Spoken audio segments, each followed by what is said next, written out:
In this video, we're going to learn the syntax of padding. First of all, let's make a few changes to the HTML documents we're working with.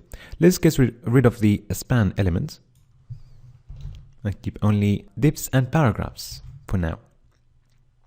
Also, let's change the height of all the divs to auto so that we can see the impacts of padding clearly. Okay, now let's define some padding to the Facebook div. So the syntax is padding. There are several ways of defining the padding. The first one is by using one value. So if we set that value to 16 pixels, for instance, it's going to define the padding from all the div sites. And if we go to inspect elements, we will see clearly what's going on. So if we select the Facebook div, we can see that the contents is here and the padding is set to 16 from all sites. But you will notice that there is some space between the text and the paragraph top and bottom borders. And if you remember what we have said in the previous video, we say that paragraphs, they have some default margins.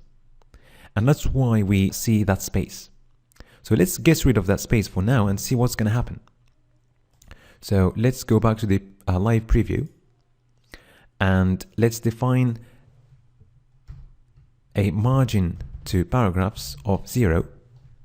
So we're going to jump a little bit further here because we haven't seen the syntax of margins, but we're going to come back to margins later.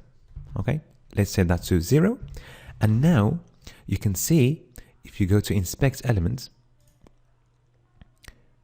that the space between the Facebook text and the border of the paragraph has disappeared. Okay. All right. Let's go back to the brackets file, go back to live preview and set some padding now to the next div, which is the Apple div. So syntax is padding.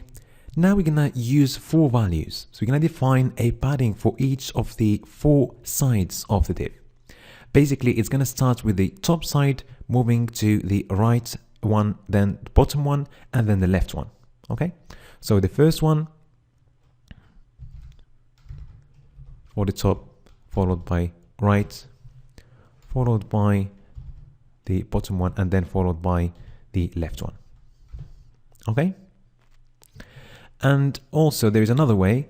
It's by using only 2 values, which are going to define the padding for the top and bottom sides. And then the second one is going to define the padding for the right and left sides.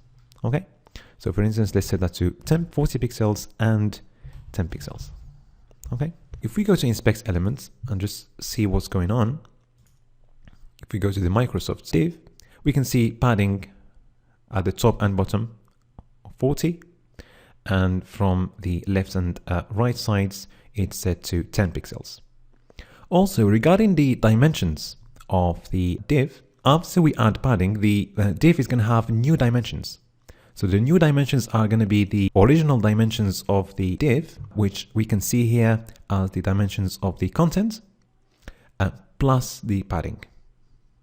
Okay, so the height, for instance, is going to be for Microsoft div is going to be 40 pixels plus 40 pixels plus the height of the content. And also for the width is going to be 10 pixels plus 312 pixels plus 10 pixels of the padding. All right.